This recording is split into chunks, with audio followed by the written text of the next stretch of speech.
and welcome to LaRosa Reads. I'm Denise LaRosa, and today I'm going to make some 5-star predictions. Let's do this.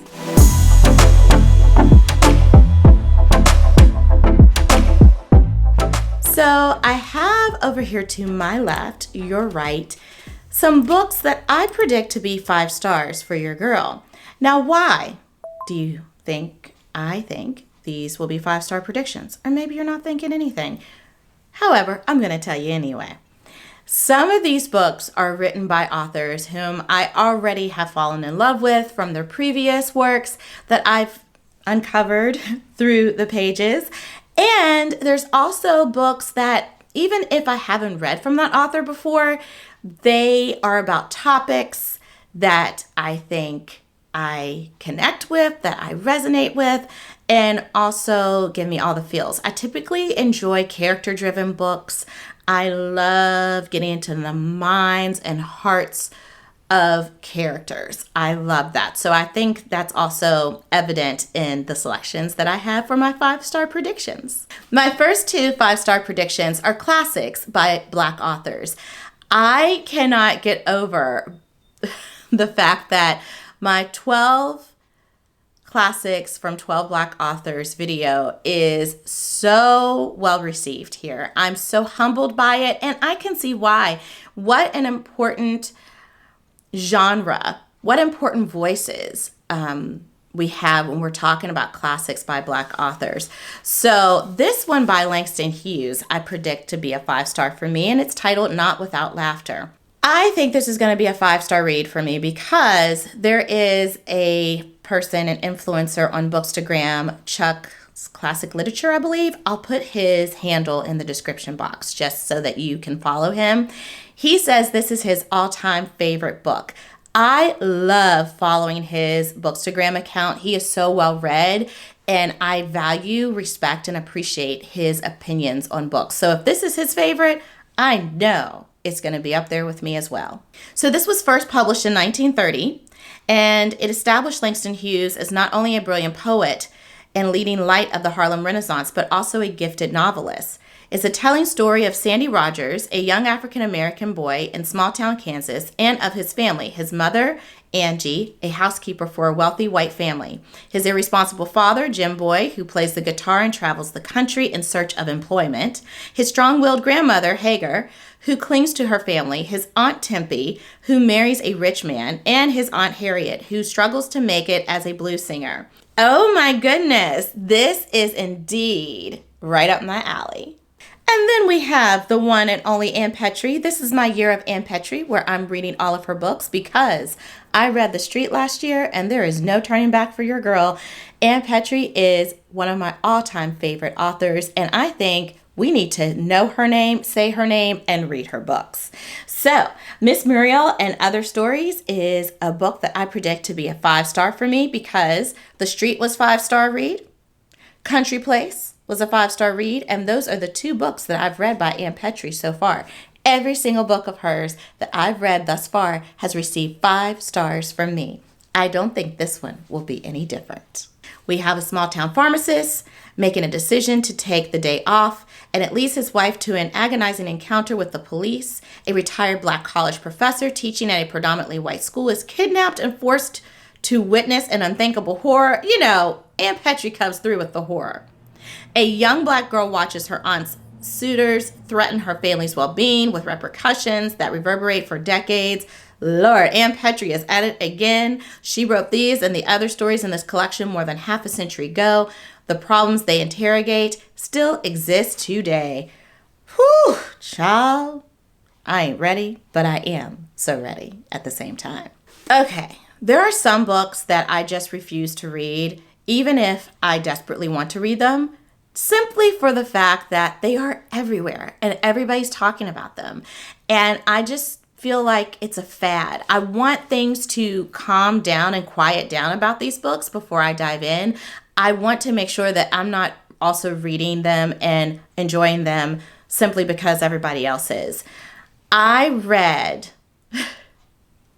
The House of Eve, actually listened to it on audiobook, fell in love with it, fell in love with the author, And now I am finally ready to read the book that she had written before The House of Eve, Yellow Wife. Sadiqua Johnson is an author that is taking the literary world by storm.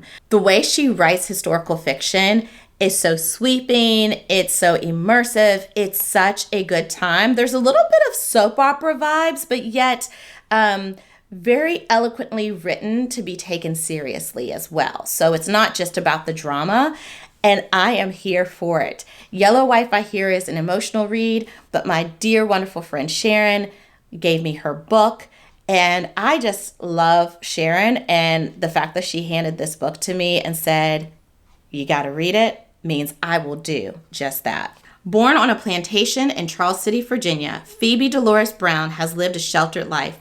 Shielded by her mother's position as the estate's medicine woman and cherished by the master's sister, she is set apart from the others on the plantation, belonging to neither world.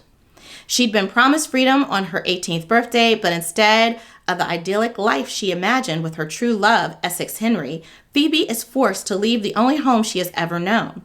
She unexpectedly finds herself thrust into the bowels of slavery at the infamous Devil's Half Acre, a jail in Richmond, Virginia, where the enslaved are broken, tortured, and sold every day.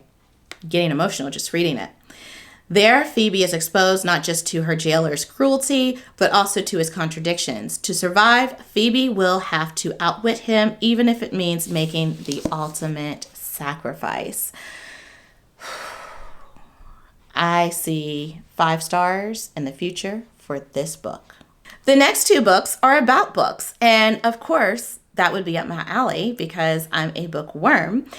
And this one was at my local library. And I had seen some talk about it on social media. But when I saw it on display, I knew it was a book for me to read. And it is titled Lula Dean's Little Library of Banned Books. What a hot topic, banned books. Little libraries are all the rage. I rarely access them. I think we have one at the school campus where I work, and I've used that and taken some books and put some books in there. I respect the act of the little libraries, the little free libraries. I do wonder, however, they seem to be mostly in predominant neighborhoods, at least around the Pittsburgh area that I'm familiar with. And I feel like for it to be free, it should be in places where free books need to be available and accessible to people who maybe otherwise wouldn't be able to afford them. Whatever. It's fine. I'm just thankful that people are reading. So we've got Lula Dean on a mission. The resident busybody of Troy, Georgia, I love these Georgia settings, is hell-bent on removing pornography and propaganda from the town's libraries. Even her lifelong nemesis, school board president Beverly Underwood, can't seem to stop her. This sounds so like real life. To prove she has nothing against good, wholesome literature, Lula builds her own little lending library in her front yard for her neighbors to enjoy, filled with classics like The Southern Belle's Guide to Etiquette, 101 Cakes to Bake for Your Family, and The Art of the Deal. Lula's library is an instant success, or so she thinks. What Lula doesn't know is that a local troublemaker has secretly restocked the little library with banned books, cleverly disguised in the jackets of Lula's wholesome reads. Oh my gosh. Drama! Literary classics, gay romance, black history, Judy Blume novels, books with witchy spells, all just waiting to be discovered. As the townsfolk borrow books from Lula's banned book library, they find their lives transformed in hilarious, profound, and unforeseen ways. But when the truth about the library comes out, the showdown that's been brewing between Beverly and Lula will roil the whole town and change it forever. I'm here for this, and I think 5 stars will be my rating by the end. I just feel it in my bones. Last but certainly not least is the new passing of LaRosa Reads. That book was constantly being shown, and I feel like I have lifted this book up and shown it to you several times since I purchased it, and it is The Invisible Life of Addie, LaRue. I just know this is going to be a 5-star read for me whenever I finally get to it. But whenever I get to it, it will be meant to be, and I am ready to dive in. So we're talking about a hidden bookstore and how a young woman, Addie LaRue, meets a dangerous stranger and makes a terrible mistake. 300 years. It will take 300 years before she stumbles into a hidden bookstore and discovers someone who can remember her name, and suddenly everything changes again. So she's going to a bookstore. It's a book, and it's a book that people say is incredible. Addie LaRue, I think it's going to be 5 stars at some point whenever I read it.